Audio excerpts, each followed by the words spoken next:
anggota BRIMOB yang curhat di media sosial soal mutasi serta dugaan adanya setoran ke pimpinan. 8 saksi telah diperiksa dalam kasus ini. Inilah postingan Bribka Andri Dharma Irawan terkait percakapan dengan pimpinannya Kompol Petrus. Dalam percakapan tersebut, Bribka Andri kerap dimintai Kompol Petrus menyetorkan uang. Bribka Andri juga memposting bukti transfer dari rekeningnya ke Kompol Petrus serta keresahannya dimutasi ke Batalion A yang ada di Kota Pekanbaru.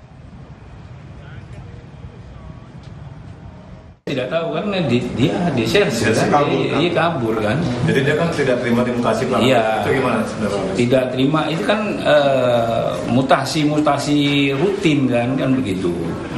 Jadi mutasi rutin yang kita laksanakan tiap per setengah tahun kan kita ada mutasi rutin itu. Ya. Artinya bukan dimutasi sendiri. Enggak. Oh, kawan-kawannya ada juga mutasi. Juga ada 38 personil itu. Terkait ini Pak, ada keterangan yang Kompol Petrus minta jumlah uang seperti apa? Oh, tidak benar itu. Jadi Kompol Petrus kan waktu kemarin itu kan sudah dimutasi. Kompol Petrus sudah dicopot.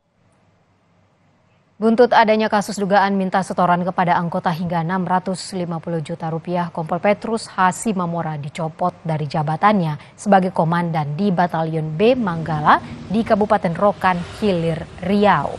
Kasus ini mencuat setelah salah satu anggota polisi yang memposting percakapan saat diminta setoran sebesar 650 juta rupiah oleh Kompol Petrus yang dilakukan berulang kali.